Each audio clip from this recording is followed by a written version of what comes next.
Here's what I want you to think about for just a second. I want you to go back and remember the first time you walked into a store to buy a pair of shoes or to buy a watch. I want you to think about the first time, and then I want you to think about maybe the most recent time, right? Because it's likely the first time you went in to buy a pair of shoes, this was a functional purchase, right? The first time you went to buy a pair of shoes, the first time you remember you buying it. I'm not talking about, your parents buying for you when you were a kid, but this was I need to get a pair of boots or I need to get a work shoe or whatever. And it was a functional purchase. You went in, you picked one, you moved out.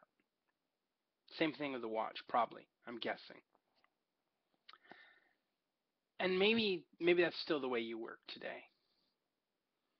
But I want you to think about, especially if you're someone who really likes your shoes or likes your watch, I want you to think about the most recent time you went in. Right? If you're like me, that it's shifted, it's changed a bit from the first time.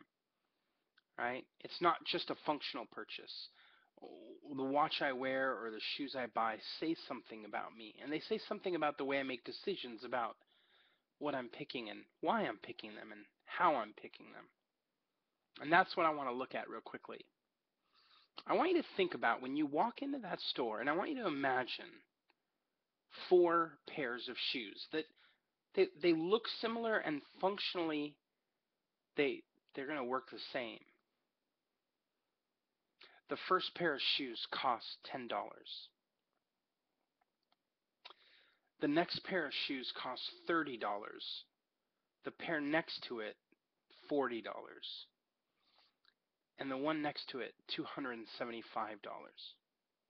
Now, $275 is an expensive pair of shoes for anybody, right? Even if you have a ton of money.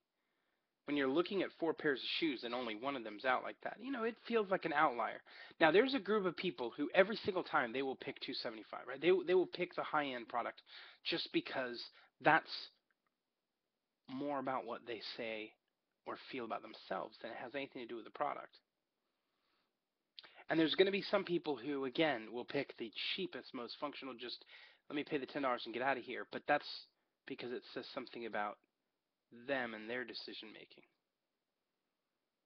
And then there's a group of people that look at those two that are pretty close together. And you know what most people do? They toss out the low end one, right? Unless it's something you don't have a value for at all. They toss out the lower one. They look at the expensive one and they say to themselves, that's just ridiculous. And they toss that out. And they look at the two in the middle that are pretty close together. And many people will say, yeah, it's just $10 more. $10, $15. And they buy the more expensive of the two.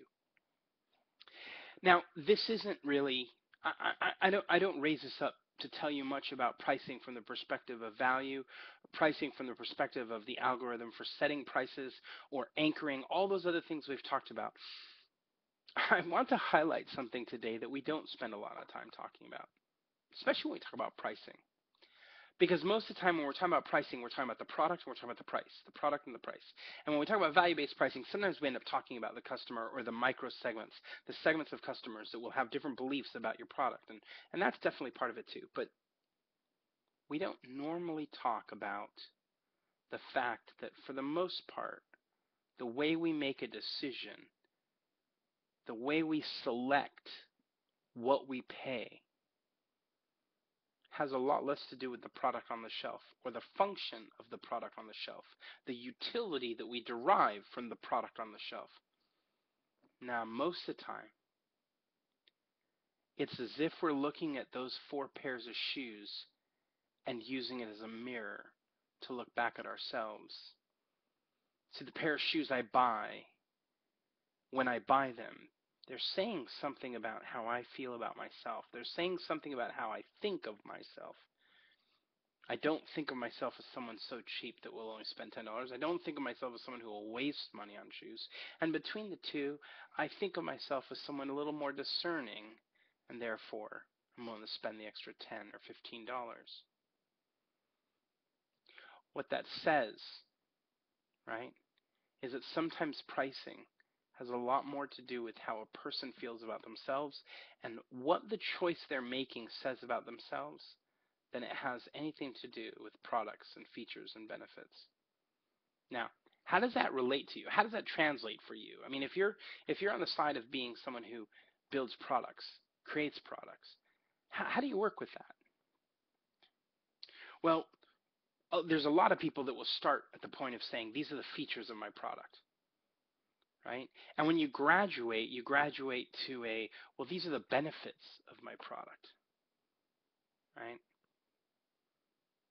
But in the kind of thing we're talking about here, where pricing is a function of how I feel about myself and the way I see myself,